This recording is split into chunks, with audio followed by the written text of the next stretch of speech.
Bienvenidos a Espacio Público. Soy Álvaro Pop y para mí, de nuevo, es un gusto poder participar de este proyecto de comunicación que en coordinación con la Academia de Lenguas Mayas, TV Maya, el organismo NALEV y en esta oportunidad con el Instituto Holandés para la Democracia, queremos replicar la tarea que como el propósito de educar, de transformar, de compartir información, de mutuamente estar compenetrados de la realidad del país, se está realizando a través del Diplomado de Realidad Nacional. Una búsqueda de igualmente encontrar a dirigentes, a líderes de diferentes sectores, para que juntos hagamos esa reflexión estratégica sobre lo que tenemos en diversos temas. En este caso particular vamos a hablar del desarrollo humano, vamos a hablar de las oportunidades y las posibilidades de igualdad de ellas, y para ello hemos invitado a una docente de este tema y con una amplísima experiencia, además una mujer joven que ha trabajado un buen tiempo en estos temas, a la maestra Ligia Ixmucané Blanco. Bienvenida, Ligia, es un gusto para mí tenerte en Espacio Público. Y precisamente viendo ese recorrido tan importante que has tenido tanto en la Secretaría Permanente del G13 como en esa educación que ha trascendido el país, el tema de oportunidades es fundamental. Y un país de oportunidades puede significar un avance en la búsqueda de un desarrollo y de cambios significativos para la mayoría de población. ¿Qué país tenemos? Si quisiéramos ver la fotografía de país, ¿qué hemos encontrado en los temas de desarrollo humano?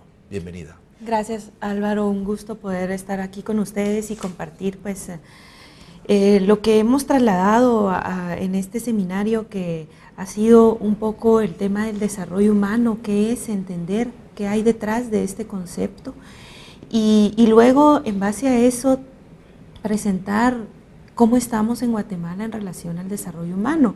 Rápidamente quizás podemos decir que el desarrollo humano es aquel proceso en que las personas van fortaleciendo, aumentando sus capacidades para poder luego vivir la vida que mejor le plazca, que no es lo mismo mi objetivo de vida que el tuyo o que el de cualquier otra persona. Pero el desarrollo humano plantea que tenemos que tener las capacidades para poder luego decidir qué queremos hacer con nuestra vida, de qué forma la queremos vivir, en qué nos queremos enfocar. Y ese es un punto muy importante porque eso es justamente lo que las oportunidades deben de darle a toda la población y no solamente a un grupo de la población que las puede pagar, que las puede tener, pero que no es lo que tiene el resto de la población en términos de oportunidades de desarrollo. En Guatemala, cuando nosotros vemos el índice de desarrollo humano, que tiene un promedio, obviamente que no muestra la realidad del país, nosotros estamos alrededor de 0.7 en el índice del desarrollo humano. ¿Cómo se mide el índice de desarrollo humano? El índice de desarrollo humano se mide a través de indicadores y son tres las áreas que se analizan o que se toman en consideración para poder medirlo: salud, educación e ingresos. Normalmente siempre se había planteado el desarrollo alrededor de lo económico.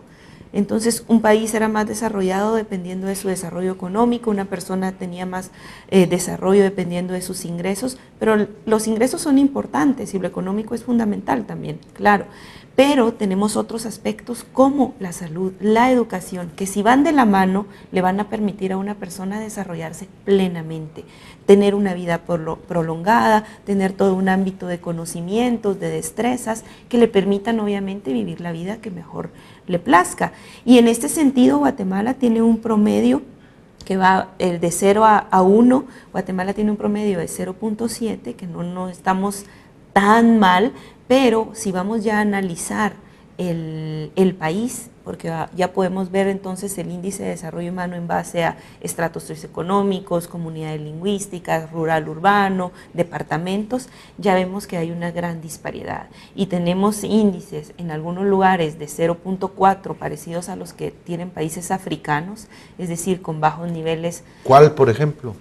Departamentos, y esto es lo interesante, ¿verdad? Porque cuando nos ponemos a ver el mapa del desarrollo humano, todo coincide con el mapa de la pobreza, coincide con el mapa étnico, ¿verdad? Los departamentos con mayor población indígena son los que tienen índices más bajos de desarrollo humano. ¿A qué crees tú que se deba eso? Si pudiéramos encontrar alguna razón, ¿por dónde la buscaríamos o qué encontraríamos, crees tú? Bueno, yo creo que esto ya nos lleva a un análisis más complejo de nuestro país, ¿verdad? Un análisis histórico, a un análisis sociopolítico, que sabemos que Guatemala es un país que tiene toda una tradición de discriminación, de explotación, y eso obviamente tiene que ver con cómo estamos hoy. O sea, el hoy es el reflejo de lo que hemos sido como... Lo que hemos sembrado. Lo que hemos sembrado. Si nosotros hemos discriminado, hemos explotado, se ha creado la riqueza a partir de explotar al otro, de no darle las oportunidades al otro, de debilitar un Estado que debería ser justamente el que provea esas oportunidades, pues obviamente es lo que tenemos hoy, ¿verdad? Una sociedad completamente empobrecida en su gran mayoría. La pobreza en Guatemala es una tragedia, y si nosotros nos vamos a analizar cómo hoy por hoy tenemos 1 de cada 2 niños que sufren desnutrición crónica, esto es resultado de la pobreza y nada más que de la pobreza. Y obviamente esto tiene que ver con un modelo de desarrollo económico que no ha sido verdaderamente redistributivo, sino por el contrario, que ha concentrado la riqueza en unos cuantos, obviamente generando pobreza y desigualdad. Pero da la impresión extrema de que no fuéramos tan pobres, digamos. Cuando hablamos o cuando escuchamos de países con muchísima pobreza, tenemos imágenes de muchedumbres que se están muriendo de hambre, y cuando venimos a Guatemala pareciera que los centros urbanos, que algunas cabeceras departamentales no tienen esa realidad. ¿A qué se debe eso que estamos viendo y que luego como que no empata con los informes y las estadísticas? Bueno, yo creo que la visión que tenemos es una visión muy superficial, ¿verdad? Muy de, claro, estamos en una urbe que es una de las principales de América Central. Algunas de las cabeceras municipales pues han tenido cierto desarrollo porque ahí es donde están los recursos, donde está el Estado, por ejemplo, donde hay algunas claro, procesos incipientes de mayor desarrollo de las poblaciones, pero Guatemala es muchísimo más que eso. Guatemala tiene toda una serie de problemáticas que existen, que están ahí y que no las vemos primero desde un punto como en el que estamos, donde los medios de comunicación nos trasladan solamente también cierta información, donde no tenemos yo creo que somos una sociedad que no ha desarrollado tampoco una visión más comunitaria, ¿verdad? Más solidaria, sino que estamos enfrascados en nosotros. Pero yo creo, Álvaro, que no tenemos que ir muy lejos para darnos cuenta de la pobreza. En esta misma ciudad conviven áreas completamente ricas o con niveles muy altos de desarrollo humano, si lo quieres ver así, y también áreas de la misma ciudad donde las personas viven hacinadas, donde las personas viven en condiciones de pobreza y pobreza extrema.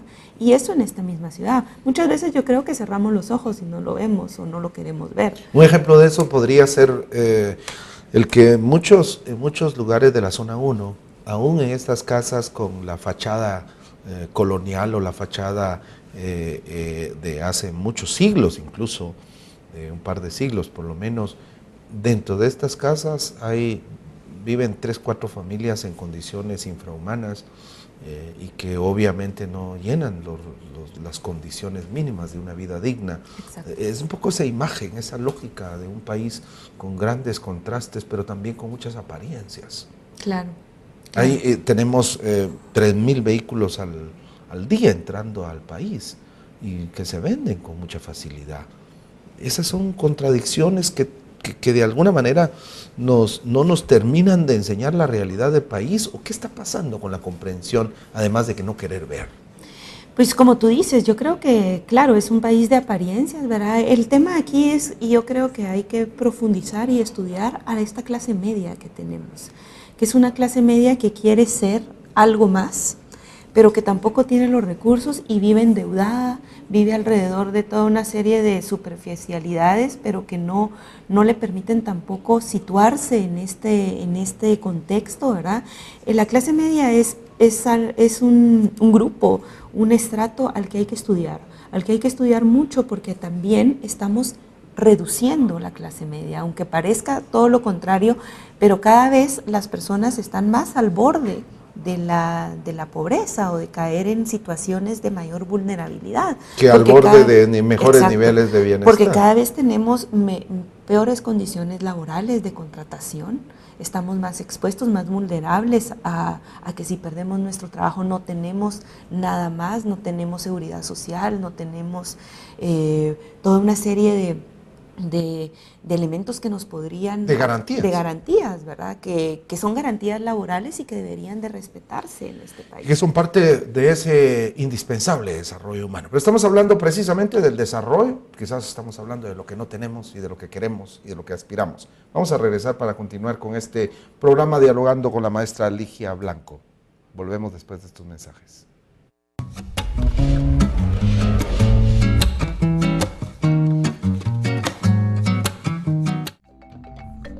Riakalap que chapa mayap chabal carifona chuque shinka huecayal tijonik chiquepa que tzig manquerich takash que catamaj que chawi que chomanik romasla que canaj pa que holomle que cuchi cuch patijobal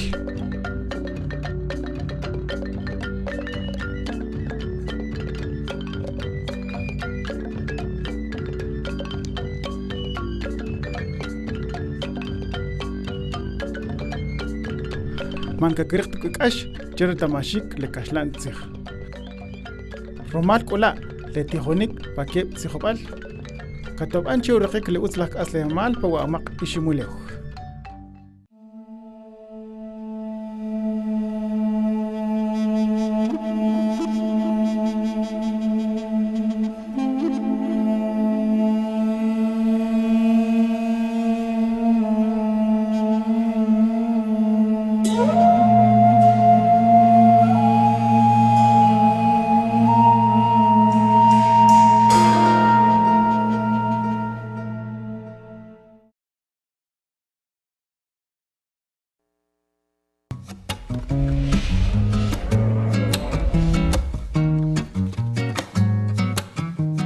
Bienvenidos de nuevo a Espacio Público y hablamos con la maestra Ligia Blanco sobre el desarrollo humano y la igualdad de oportunidades. Este informe, el informe de desarrollo humano, es una estadística, es una fotografía de país.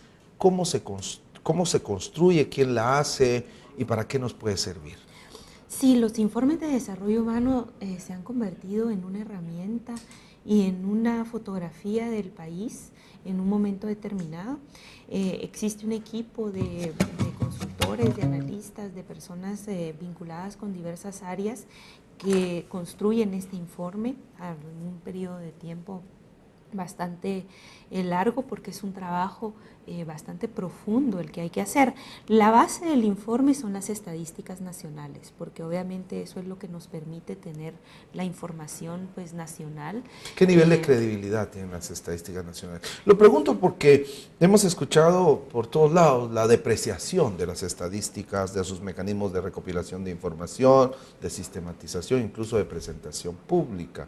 ¿Qué nivel, si quisiéramos poner a discutir esa fuente importante de insumos para el desarrollo humano, qué diríamos sobre ese cuestionamiento? Mira, definitivamente el tema de la estadística en Guatemala es un tema al que hay que profundizar, que hay que trabajar mucho en mejorar nuestro sistema de información estadístico. Yo creo que hoy por hoy sí hay debilidades, pero bueno, lo que se tiene en algunos temas es muy importante, muy interesante, y sobre eso es lo que el informe pues trata de fundamentarse. Yo creo de que sí es un ámbito definitivo en el cual hay que ponerle mucha atención, porque si no tenemos estadísticas claras, confiables, precisas, no podemos construir tampoco política pública. Al final de cuentas la estadística... O podemos hacerla pero poco efectiva. Exacto, exacto, que no vaya verdaderamente a a solucionar lo que queremos o que no cumpla con los objetivos. Pero sí, yo creo que eso es un tema muy importante, el cual no se puede dejar de abordar en el mediano plazo, en el corto y mediano plazo, porque tenemos que fortalecer nuestros sistemas de información, nuestros sistemas estadísticos. Yo creo que hoy por hoy tenemos cierta información confiable que podemos utilizar como en este tipo de estudios, pero también hay otra información que podría mejorarse, que podría puntualizarse aún más y sobre lo cual esperemos que en este periodo de gobierno se aborde el tema con la importancia que requiere. Estamos también frente a un nuevo censo que debe realizarse en el próximo año, o a más tardar, porque ya tenemos el último censo que data del 2002, que también tuvo sus debilidades y que sobre ese censo es sobre el que también estamos hoy por hoy trabajando. Y 10 años ya es mucho tiempo en una sociedad como la guatemalteca, que tiene tantas dinámicas y que requiere tener información más confiable y más actualizada, ¿verdad? Luego sí hay toda una serie de encuestas que se dan con mayor regularidad.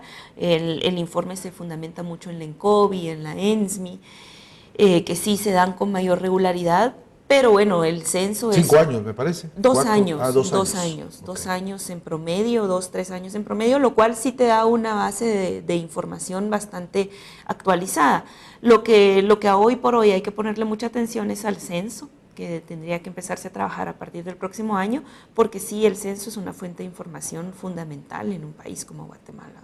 En los informes de desarrollo humano, además de lo que hemos mencionado, de que coinciden los mapas de pobreza con el mapa étnico y demás, ¿qué datos, digamos, ves como relevantes nuevos en estos informes que ustedes están presentando y que han venido desarrollando? ¿Qué dato en el tema precisamente de esa interculturalidad, de esa realidad multicultural del país, qué datos más llaman la atención? Mira, por ejemplo, los informes que se han venido trabajando, como te comentaba, desde hace ya 15 años, cada 2 años se saca un nuevo informe tratando de enfocarlo en un tema o en un ámbito de la realidad nacional. Con más precisión. Exacto. Digamos. Por ejemplo, este último es el informe sobre juventud. Este es el último informe que se acaba de presentar hace más o menos 3 semanas, y donde el énfasis se pone en el análisis de las juventudes en Guatemala. En este informe hay un nuevo aporte que es una medición de la pobreza, que obviamente hay distintas formas de medir la pobreza, pero este informe aporta una medición fundamentada en tomar diversos aspectos y ámbitos, dimensiones de la pobreza y tratar de hacer en base a eso una medición más completa. Porque, como te decía, se toma solo ciertos elementos, pero la pobreza es multidimensional, lo que se plantea acá, y por lo tanto hay una nueva medición y una nueva forma de tratar de medir y de entender esta pobreza. Por ejemplo, en el informe pasado, que fue el informe sobre el Estado y el desarrollo humano, en este informe se planteó un índice que permitía medir la densidad del Estado, un poco lo que hablábamos hace un rato, ¿verdad? Este índice lo que iba era a tratar de identificar y de medir cómo estaba el Estado en Guatemala en términos de presencia, en términos de inversión y en términos de recurso humano, sobre todo en los ámbitos de salud, de educación, y ahí lo que comentábamos, ¿verdad? O sea, el índice es altísimo en la capital, luego más o menos medio en las cabeceras municipales, en las principales cabeceras departamentales, perdón, y luego te das cuenta cómo baja drásticamente. Hasta llegar a no tener Estado en muchos lados. Exacto, en las cabeceras municipales y en muchos de los municipios de Guatemala. Cuando decimos haber o tener o no tener Estado, de tener mayor o menor capacidad del Estado, ¿de qué estamos hablando? Lo digo porque a veces confundimos gobierno, Estado, o a veces efectivamente lo manejamos de esa manera, pero para usos de esto, ¿qué entendemos con tener Estado? Sí, mira, el Estado podemos entenderlo como ese todo, esa estructura que existe en un país y que nos permite llevar a cabo las políticas, las acciones de un gobierno, que es quien maneja ese Estado temporalmente, ¿verdad? Esa es un poco, si queremos tener esa definición más general. Pero el Estado es permanente, el Estado está ahí, el Estado se fortalece, se debilita, dependiendo justamente de las acciones de un gobierno o de lo que haga o no haga. Y la principal fuente de financiamiento y de recursos y de fortalecimiento de un Estado son los impuestos. Entonces, de entrada, si sabemos que Guatemala es un Estado con poca recaudación tributaria, con pocos recursos, es un Estado ya de por sí débil, es un Estado que no tiene lo suficiente para responder a las necesidades de su población, pero luego cuando hablamos de que hay más o menos Estado, estamos hablando de presencia en términos de instituciones. Por ejemplo, si hay hospital, si hay centro de salud, si hay escuela primaria, básica, ciclo diversificado. Todo lo que llamamos los servicios públicos. Exacto, si hay policía, si hay instituciones de otra índole del Estado dentro de un municipio, por ejemplo, ¿qué tantos recursos humanos hay? O sea, hay una escuela, pero hay 3 escuelas, pero hay un maestro o 2 que tienen que ir jugando en esas 3, ¿verdad? O trabajando en las 3. O hay un centro de salud, pero con una enfermera. Eso pues al final te evidencia, ¿verdad? Y los recursos, ¿qué tanto entonces hay de inversión en educación, en salud, en términos de ese departamento, de ese municipio? Y lo que nos da ese índice es justamente que tenemos un Estado muy, muy débil, muy poco presente. Eso incluye también los servicios a cargo de las municipalidades, de los equipos municipales, de las corporaciones. Claro, porque finalmente la municipalidad es parte del Estado, que tiene su propio gobierno, justamente a nivel ya local. Y sí, finalmente te das cuenta la falta, sobre todo la ausencia de recursos y la ausencia de toda esa infraestructura que necesita una población.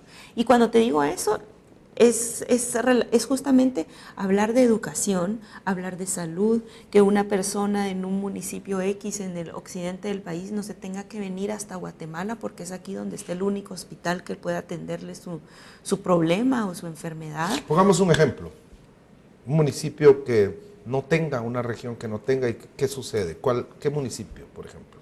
Pues bueno, hay muchos en el país, hay muchos municipios en donde hay únicamente un centro de salud y esto no te sirve para atender otro tipo de requerimientos de salud, por ejemplo. Hay municipios en donde solo hay escuela primaria. ¿Qué significa eso? Que todos los jóvenes, niños de este municipio, para poder continuar sus estudios, tienen que trasladarse a otro municipio. Y no estamos hablando de distancias cortas, estamos hablando de distancias largas, de inversión, de transporte. ¿Qué es lo que pasa entonces? Los niños dejan de estudiar. O sea, el Estado tendría que tener ese tipo de institucionalidad en todos los municipios del país. Quizás ya a nivel mayor, universidades o hospitales más generales, más grandes, pues pueden haber en los departamentos o por regiones. Claro. Pero tenemos una gran debilidad en términos de ese tipo de institucionalidad básica, primaria, que tiene que haber en todos los municipios. Porque si no estamos dejando nuestra población a la mano de Dios, si queremos llamarlo así, o de quien sea. Pero en realidad entonces eso ha sucedido. Sucede. Eso es lo que tenemos en el país. La gente no tiene, ahora ya enfocándonos en términos de oportunidades, no hay oportunidades. Claro, mira, por ejemplo, los datos en educación son muy contundentes.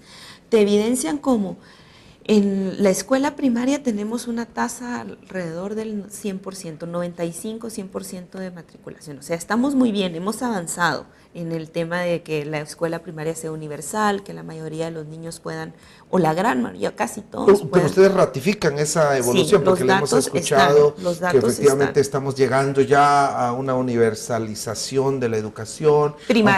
Primaria, que yo en realidad pongo en duda, porque cuando viajo a las comunidades me encuentro que los niños no tienen escuela primaria, que no van simplemente. Lo hemos relativizado desde este programa, pero por eso la pregunta más Digamos precisa. Que estamos alrededor de 9 de cada 10 niños en edad de escolarización primaria lo está. Luego ya vienen otros factores, ¿verdad? La continuidad, la deserción, etcétera. Pero, por ejemplo, ese dato es positivo. Es positivo, pero relativo, porque la escuela primaria hoy por hoy no te da nada más que una enseñanza básica, muy, muy mínima. Que es para el los tiempo del maestro o la maestra que llega y se acabó. Claro, pero para los requerimientos del desarrollo de una persona, la educación primaria es una base, pero muy, muy mínima, y que si no la continúas, en realidad te quedas con casi nada. O sea, es una escuela primaria no se puede quedar solo ahí, porque eso te da personas que no van a poder luego incorporarse en el mercado laboral con otras herramientas, con otras capacidades. Y ahí está el problema, que cuando pasamos al ciclo básico, tenemos una caída impresionante. De casi 10, 9 niños que están en la escuela primaria, pasamos a 4 en los básicos.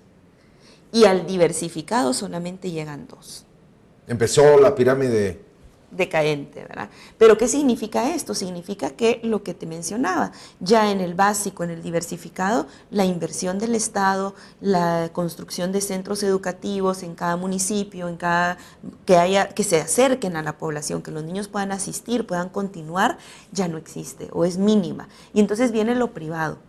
O sea, se ha desarrollado mucho los colegios privados, los colegios de básico, los bachilleratos. Claro, pero eso te requiere, obviamente, dinero, ¿verdad? Y que una sí, familia, es un negocio. Exacto. Pero además una familia no va a tener para poderle pagar a sus 5 o 6 hijos que continúen el ciclo básico diversificado, etcétera. Entonces, ¿qué pasa? O se prioriza a uno de los 3 o del, qué sé yo, al hombre, normalmente, ¿verdad? Normalmente es el hombre. Que ahí empezamos a ver, viéndolo en términos de género, cómo se discrimina más a la mujer, aún desde la familia, cuando envían a estudiar a otro municipio, se prioriza al hombre y no a la mujer. Y además tenemos luego toda una serie de situaciones que, bueno, cuando esto sucede, pero que ya sabemos que estamos hablando solamente de 4 de esos 9 o 10, ¿qué pasa con el resto? El resto empieza a trabajar,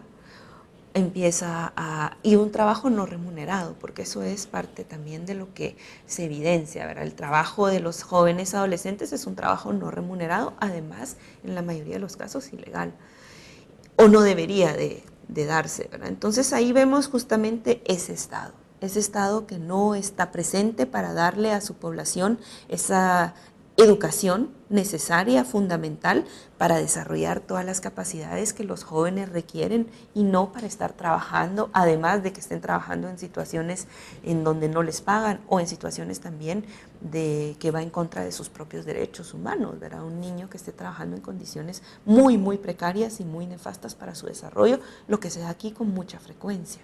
Que obviamente si ponemos ahí el tema de la salud, sin educación y luego sin cobertura de salud por parte del Estado, la salud pública en los municipios, las posibilidades aumentan en términos de riesgo, ¿no? Pero ahí nos vamos al dato fundamental que ya hablamos hace un momento, que es que de todos modos tenemos una población que de entrada ya tiene ciertas carencias, y es que la desnutrición crónica que sufre la mitad de nuestra población no te permite desarrollarte físicamente e intelectualmente tus capacidades y como una persona normal lo haría. Pero precisamente de eso vamos a hablar después en el siguiente bloque, porque existe la idea de que los guatemaltecos en consecuencia son medio tarados, porque no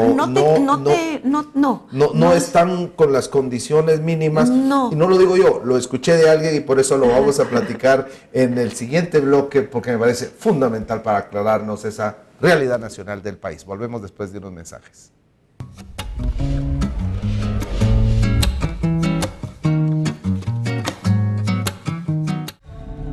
Cada año se producen 8 millones de armas nuevas. Cada día muere de un disparo un niño o una niña en la ciudad de Guatemala. En el mundo circulan alrededor de 700 millones de armas de fuego. Una mujer es asesinada diariamente con un arma de fuego en Guatemala. Cada 2 horas muere un guatemalteco o guatemalteca por un disparo. Importamos 50 millones de municiones, 4 por habitante. Una basta para matarnos. Cuidado, con un arma en mano no controlas tus emociones. Hazte un favor, cuida a tu familia, no lleves un arma a casa. ¿Seguiremos indiferentes frente al dolor y la muerte? Contra la violencia, yo no uso armas.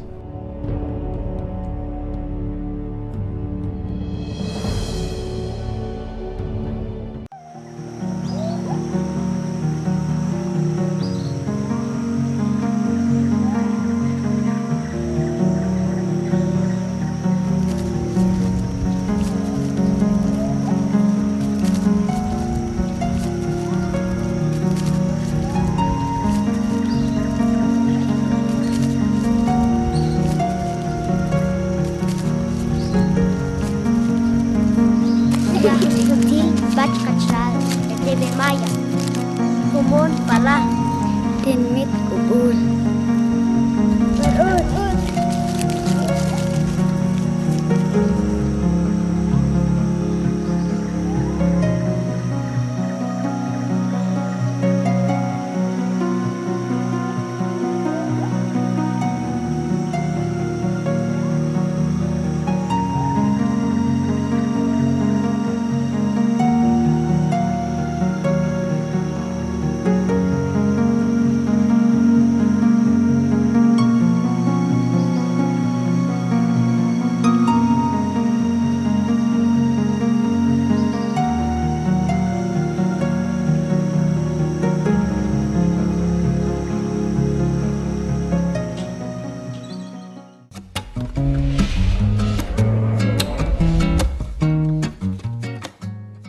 Estamos en espacio público en un tema que no solo es fascinante en términos de estudio, pero también es triste en términos de realidad, dramático en términos de resultados, desafiante en términos de futuro. Y estamos viendo la capacidad del Estado de cubrir las necesidades fundamentales que por obligaciones constitucionales, por naturaleza del Estado, por la formación que la sociedad tiene que tener de un Estado que organice, que se ponga al servicio de, y por la obligación que da el pagar impuestos. Estamos hablando del Estado de Guatemala, estamos hablando del desarrollo humano, y precisamente te mencionaba esa preocupación que genera la, no sé si es demasiado prematura, no sé si ese es el término, superficial, demasiado dura, conclusión de que entonces la mitad de los guatemaltecos son medio tarados, porque vienen de generaciones de desnutrición crónica. Y que la desnutrición, si es crónica y si no se supera en cierto tiempo después de nacer, si no se controla, si no hay condiciones para poder superarla, quedan impactos que duran toda la vida. Si las estadísticas son así, ¿qué realidad tenemos de nuestras generaciones contemporáneas y de las futuras generaciones? A mí me preocupa muchísimo cuando se habla de las estadísticas de desnutrición crónica, que es más de la mitad de los niños y niñas de este país bajo esas condiciones. ¿Cómo analizamos estas afirmaciones? Sí, mira, lo que yo creo que esa es una afirmación bastante incorrecta, ¿verdad? O sea, decir de que los guatemaltecos, o sea, que la desnutrición produce otro tipo de problemáticas que ya no tienen relación con lo que la desnutrición sí verdaderamente produce en un niño, en una persona, y es... O sea, sí podemos tener otras medallas de plata, tenemos que tener la esperanza de que a pesar de nuestra desnutrición crónica... Es que lo que pasa es que aquí no estamos hablando de inteligencia. O sea, la desnutrición crónica no va a abordar tu inteligencia, lo que tú ya traes como persona. La desnutrición lo que va a hacer es que simplemente no te va a permitir desarrollar tu cuerpo de igual manera que una persona que tuvo su nutrición completa. Vas a ser quizás más débil, vas a tener menos, si después tienes 3, 4, 5 hijos, obviamente tu cuerpo no va a tener la misma resistencia que si tuviste una nutrición correcta. Pero no estamos hablando de inteligencia. Obviamente un niño que sufre de desnutrición crónica y la sigue sufriendo luego en la escuela primaria no va a tener los mismos niveles de atención o los mismos niveles de poder estar activo en un aula, por ejemplo, porque el hambre es hambre. Y eso no lo podemos negar. Pero aquí no estamos hablando de que la desnutrición te vaya a crear entonces deficiencias mentales o deficiencias en tu coeficiente intelectual. No, eso lo tenemos y ahí tenemos entonces justamente toda una línea de acción para generar condiciones para que las personas que hoy por hoy, los niños, los adolescentes que han sufrido de desnutrición crónica, puedan recuperarse en términos, claro, ya hay ciertas cosas que tu cuerpo no pudo absorber en esos primeros años de vida, pero sí luego tus capacidades cognitivas están, tu intelecto está, y eso es lo que hay que trabajar hoy por hoy.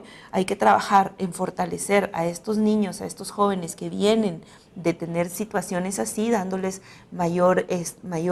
poniendo mayor énfasis, digamos, en su educación, dándoles mejores condiciones para su desarrollo físico, práctica de deporte, práctica de actividades lúdicas, darles toda otra serie de oportunidades, y en los que están hoy por hoy en esa etapa tratar de fortalecer esa desnutrición para que en esta primera etapa puedan tener los nutrientes necesarios para su desarrollo. Pero sí, creo que es una afirmación completamente errónea y que no te lo dicen las estadísticas, no te dicen en absoluto que esto provoque esto. Lo que te provoca es, en términos físicos, claro, una falta de desarrollo de lo que todos necesitamos para poder crecer, porque eso, o sea, la desnutrición lo que te lleva es a crecer. Y claro, cuando no tienes eso, lo necesario, cuando existe esta desnutrición crónica, tu cuerpo no crece y no se fortalece de la misma manera que cuando sí lo tuviste. Precisamente pensando en la igualdad de oportunidades, las mujeres en Guatemala, se ha dicho reiteradamente y se ha manifestado a través de los diferentes informes que son los que menos tienen oportunidades. Este último informe de juventud, ¿cómo encuentra a las mujeres, particularmente las mujeres indígenas? Sí, mira, el informe va justamente a analizar a las juventudes, y cuando hablamos justamente de juventudes, ese es el término que hay que utilizar en Guatemala, sí, pues porque tenemos toda una diversidad de situaciones en las que los jóvenes viven, en las que los jóvenes se encuentran. Contextos diferentes. Contextos completamente distintos. Tenemos juventudes completamente desarrolladas, con acceso a todo lo que la modernidad te da, pero tenemos también juventudes que están en condiciones de pobreza, en condiciones de desigualdad, en condiciones en las que no tienen educación, no tienen acceso a salud, en donde el momento de la juventud es un momento en donde tu salud normalmente está bien, porque es donde estás quizás en el momento de mayor vitalidad. Entonces no hay grandes problemas de salud. Lo que sí, el tema fundamental en el ámbito de la salud, en la etapa de la juventud, es el tema de la salud sexual y reproductiva, porque es en esta etapa donde los jóvenes están justamente en este momento de su vida. Y ahí nos vamos justamente, lo que tú me preguntabas, a ver el tema de las mujeres, ¿verdad?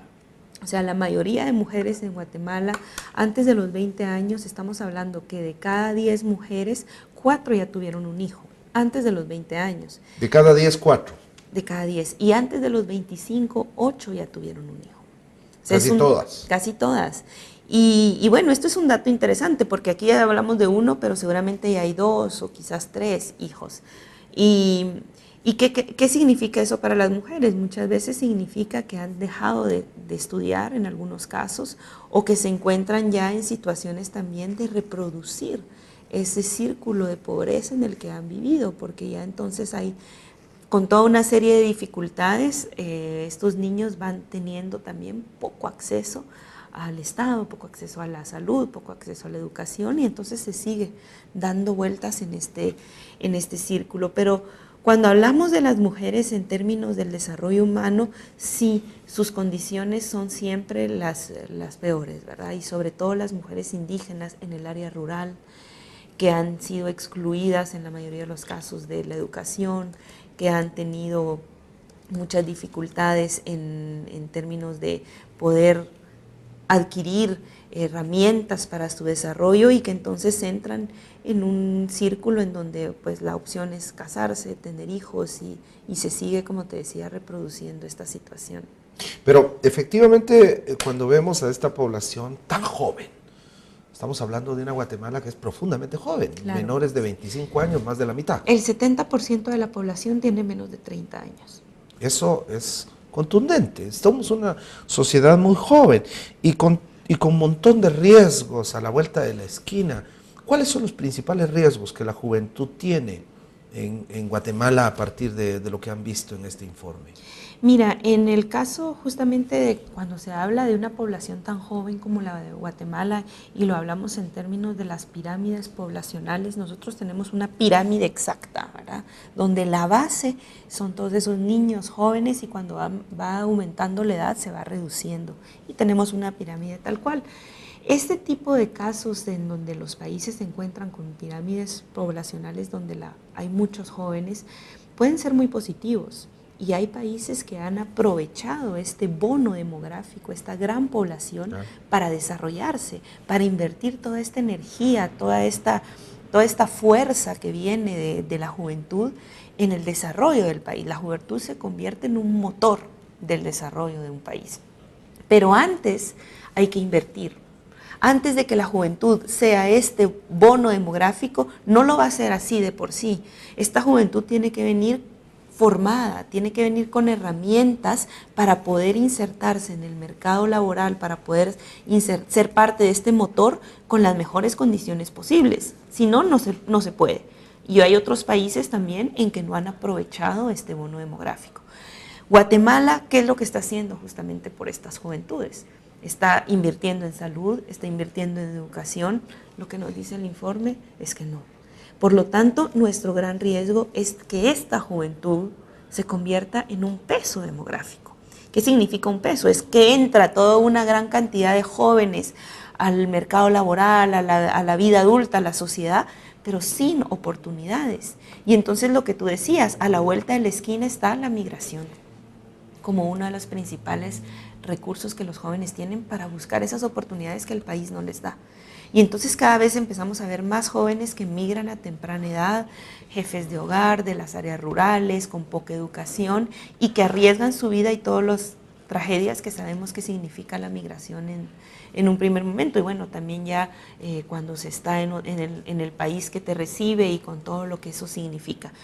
La migración es un aspecto. Luego está también pues la delincuencia, la forma en la que los jóvenes se empiezan a insertar en ámbitos que les procuran obviamente los recursos que no tienen a través del trabajo, a través de otras fuentes, pero que la delincuencia, el crimen organizado, las maras. ¿Qué nivel de riesgo es este? Porque efectivamente es parte, incluso diría yo, y me atrevería a asumir ese riesgo de decirlo, es parte de la idea de la criminalización de la juventud. El joven, como no tiene oportunidades, se convierte en un criminal. ¿Qué tan cierto es esto? ¿Que podemos medirlo de alguna manera o solo es percepción? Mira, sí, es más percepción, es más un poco las investigaciones que se han hecho más tratando de profundizar en esto, pero sin poder verdaderamente tener datos certeros, porque no existen, ¿verdad? Y es un poco más a nivel de entender y tratar de seguir historias, de tratar de ver cuáles son esas trayectorias que los jóvenes pueden tomar, porque finalmente aquí estamos hablando de exclusiones. O sea, el informe plantea dos grandes ámbitos, la inclusión, los jóvenes incluidos y los jóvenes excluidos. Claro, no es que sea blanco y negro, hay toda una serie de matices, pero cuando los jóvenes llegan a estos niveles ya de participar en maras, en el crimen organizado, en la migración, son los niveles ya de exclusión mayores, donde ya no tienes otras opciones. Pero antes hay toda una serie de distintas situaciones que se pueden ir dando en donde los jóvenes, claro, pueden ser un poco más excluidos o menos excluidos dependiendo de diversos factores, pero hay toda una serie de matices. Sí, y creo que tenemos que detenernos en los matices porque muchas veces, y alguien me decía muy empíricamente y sin conocimiento de causa profundo, con algún conocimiento de causa porque trabajaba con los jóvenes, que miraba más que el tema de las maras era una cuestión de poblaciones más urbanas y más clase media baja que de poblaciones rurales o de poblaciones más o menos pobres o totalmente desamparadas de servicios y de oportunidad, que el tema de maras traía un otro nivel y que luego, por ejemplo, los niños de la calle vienen de ciertos grupos y no de otros. Este comentario me sirve de antecedente para mencionarte lo que en algunos otros informes, no sé ahora y especialmente en el de juventud, aparece, y es que la población intensa, indígena, rural de Totonicapán, por ejemplo, tiene los menores índices de criminalidad. ¿Qué leemos ahí? ¿Qué vemos? Hemos encontrado eso también en este informe de juventud, informe de desarrollo humano de juventud. cosa que sí se ha dicho de los otros. Mira, sí se ha tratado de profundizar en el tema justamente de los jóvenes frente a la criminalidad, frente a las maras, pero sí es un factor bastante urbano que empieza a crecer y a tener cierta incidencia en otras urbes urbanas, en otras cabeceras departamentales quizás que empiezan a tener mayor crecimiento. Pero a nivel del área rural y de los jóvenes rurales, lo que se encuentra más es la migración como la salida o la forma que los jóvenes encuentran para poder prosperar en la vida. Porque al final de cuentas, el tema aquí es que el joven llega un momento en que tiene que hacer algo con su vida, sale del núcleo familiar, forma una familia, que en la mayoría de casos esa edad es temprana, ¿verdad? En la adolescencia, final de la adolescencia o en esa... ¿Y eso por qué? ¿Razones culturales, razones educativas, razones naturales? Que hay datos interesantes en el informe. Por ejemplo, casi 9 de cada 10 jóvenes, tanto hombres como mujeres, conocen de métodos anticonceptivos, lo cual es positivo. Pero cuando ya te vas a la pregunta o a profundizar en si usó un método anticonceptivo en su primera relación, de las mujeres, de esas 9 que sí conocían, solamente 2 utilizaron método anticonceptivo. Y de los hombres sí sube, ahí más o menos estamos hablando de la mitad que sí utilizó un método anticonceptivo, 5 o 6 de 10. Pero eso te dice algo, o sea, conocen, pero ya hay otro factor que no te permite ya llevarlo a la práctica. En el caso de las mujeres, yo creo que hablamos del tema del empoderamiento, del tema del machismo, ¿verdad? Cómo las mujeres crecen en una sociedad donde es muy difícil decirle al hombre en una situación así, ponte el condón o qué sé yo, ¿verdad? Hay toda una serie de tabúes, porque ahí hay otro dato interesante que sale en el informe. En Guatemala, 9 de cada 10 jóvenes se reconocen o se autoadscriben a una religión. En la mayoría de los casos a la católica o a la evangélica. El peso de las religiones también, en un país con todas estas complejidades. Exacto. Y como tú decías, los claroscuros y los riesgos enormes para nuestra juventud. Vamos a hablar de luces y ese será en el siguiente bloque después de estos mensajes.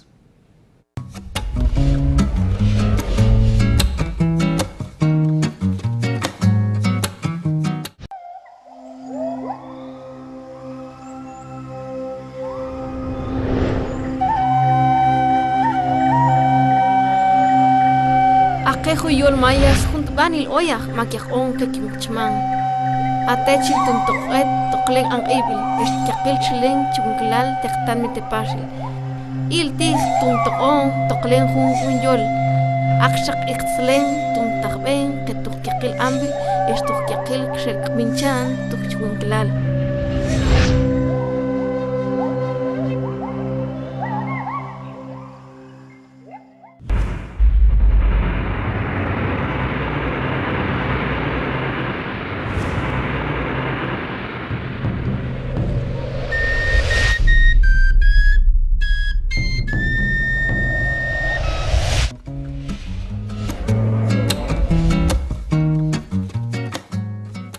Estamos en Espacio Público, cerrando este programa sobre desarrollo humano, que yo diría, y ustedes quizás están de acuerdo conmigo, lo que más nos falta. Estamos hablando de lo que no tenemos.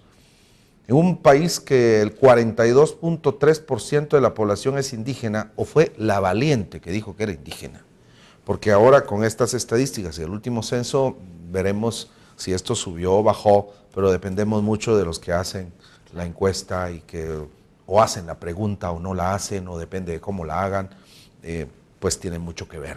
Pero en esta realidad en donde hemos visto mucho la tragedia, no quisiera quedarme y obviamente compartir con nuestros televidentes solamente eso pesado de tanto dato que es efectivamente una muestra de todo lo que nos falta. ¿En qué hemos avanzado según el desarrollo humano, el informe de desarrollo humano? ¿Qué cosas interesantes por lo menos o positivas, ojalá, están pasando en el país? Especialmente en la juventud.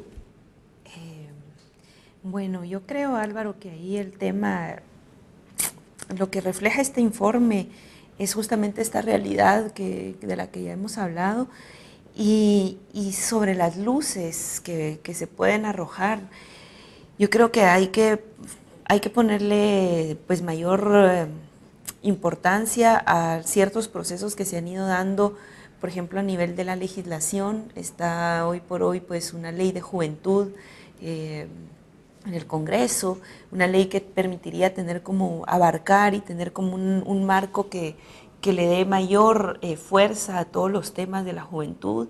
También está la política de la juventud que fue aprobada en el gobierno pasado y que hoy por hoy requiere solamente de una actualización y de un acuerdo gubernativo que le dé ya la posibilidad de pero he estado, perdón que te interrumpa, pero he estado escuchando que quieren hacer la nueva política de juventud. Significa una nueva inversión enorme de plata que Guatemala no tiene y va a depender de la comunidad internacional.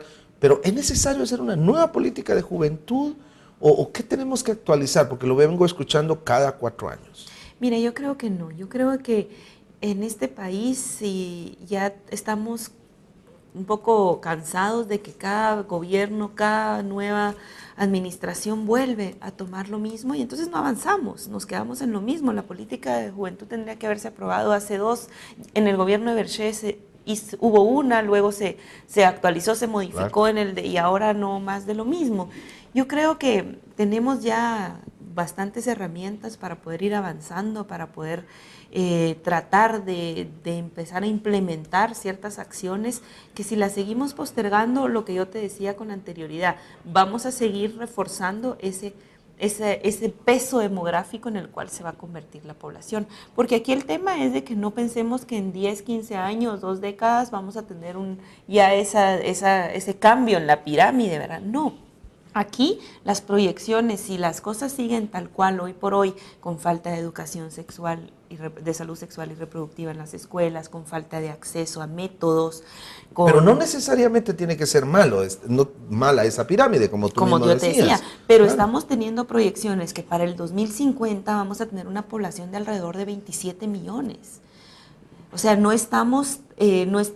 pensemos de que la inversión tiene que darse hoy por hoy y en las próximas décadas, porque seguimos teniendo una población joven y vamos a seguirla teniendo de aquí a 50 años. Sí, claro, y la otra variable es lo numeroso, no solamente la densidad de juventud, sino lo numeroso de la población en términos generales. Hay países en América Latina que ya entraron a revertir su pirámide, o sea, que ya entraron en el periodo en donde han logrado estabilizar sus tasas de natalidad y por lo tanto se espera que en las próximas décadas ya empiece a estabilizarse el crecimiento poblacional, pero nosotros no. Nosotros estamos lejos de eso, estamos todavía con un crecimiento de población muy fuerte, con una población joven que justamente está en esas y que requiere de mayor inversión, y ahí nos vamos a que para poder invertir en los jóvenes tenemos que empezar desde los niños. Hay una pregunta necesaria y es que el Informe de Desarrollo Humano sobre Juventud, que es esta última versión, ¿trae algún indicador que demuestre que hay cosas diferentes entre poblaciones mestizas y poblaciones indígenas?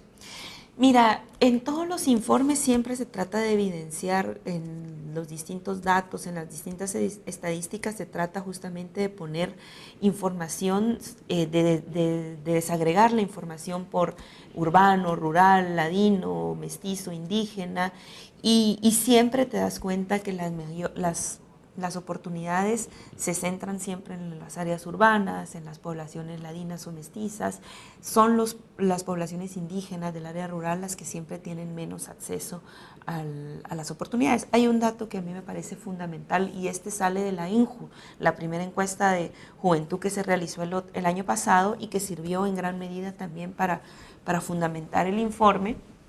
Y en la INJU, si nosotros pensamos así, bueno, en la ciudad capital todos los jóvenes tienen computadora, todos los jóvenes tienen acceso a internet, todos están en la nueva era de la tecnología, pero la INJU te dice que de cada 10 jóvenes, solo 5 conocen y han utilizado internet.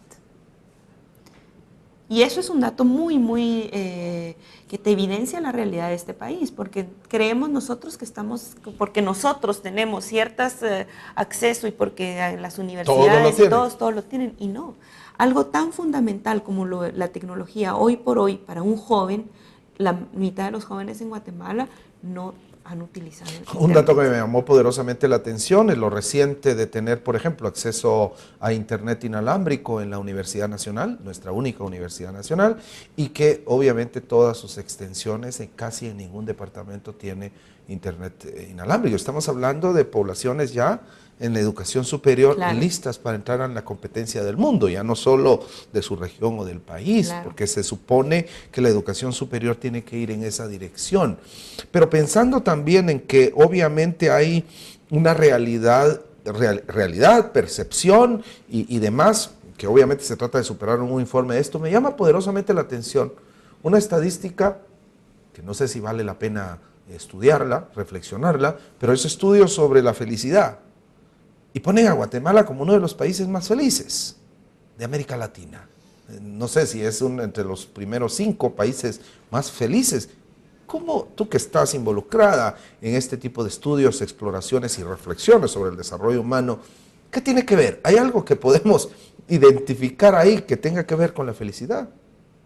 Mira, yo creo de que en este informe se reflejan 4 ámbitos del desarrollo humano de los jóvenes, o 4 grandes ámbitos de oportunidades que tienen los jóvenes. El ámbito de la oportunidad de vivir, donde ahí no solamente hablamos de la salud, sino que hablamos de la identidad, que es parte de tu vida, y de la seguridad. Luego está el ámbito del aprender, la oportunidad del aprender, ¿verdad? Donde ahí pues está la parte tradicional, las nuevas tecnologías, etcétera. Luego está el ámbito de la oportunidad de participar, donde ahí hablamos de participar en el mercado laboral, en la política, en los ámbitos sociales. Y luego está el ámbito del disfrutar, que es algo que en la etapa de la juventud es parte fundamental de ese desarrollo de los jóvenes. Y ahí tenemos una gran carencia. Los jóvenes no disfrutan, no tienen tiempos lúdicos, culturales, deportivos, para poder tener otro tipo de desarrollo. Y si los tienen, son mínimos o en condiciones tampoco son las mejores. Entonces, ese es un tema, y creo que eso nos puede dejar una interrogante, ¿verdad? O sea, la juventud es una etapa también para disfrutar, para incorporar en tu vida todos esos elementos que te da y que te aporta la vida. Y esa es una gran carencia en nuestro país también. Los jóvenes no tienen esa oportunidad de disfrutar.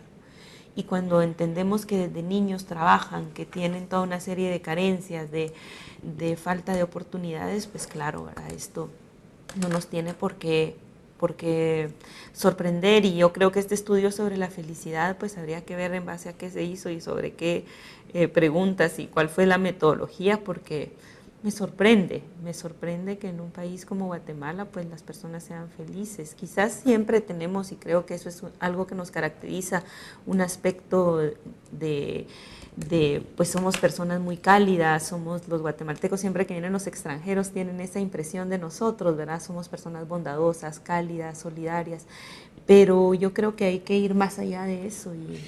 Y probablemente nos hemos adaptado a nuestra realidad. Exacto. Que quizás esa es una de las cosas que habrá que ir cambiando, ser un poco más ambiciosos y dejar correr la insatisfacción para que entonces podamos hacer cambios. No hay entretenimiento en nuestras comunidades, se perdió mucho, la guerra fue un impacto terrible en términos de ese desarrollo. Y muchas gracias, Ligia, por esta oportunidad de hablar del desarrollo, como he dicho ya varias veces en este programa, de hablar de lo que no tenemos, pero hay que empezar precisamente por eso, reconocer que también la juventud es una gran oportunidad y que la esperanza del futuro viene de ahí. Yo no creo tanto del presente, porque efectivamente hay que invertir para que el futuro sea mucho mejor. Muchas gracias por acompañarnos en este programa. Los espero en el siguiente, en Espacio Público. Soy Álvaro Pop. Hasta la próxima.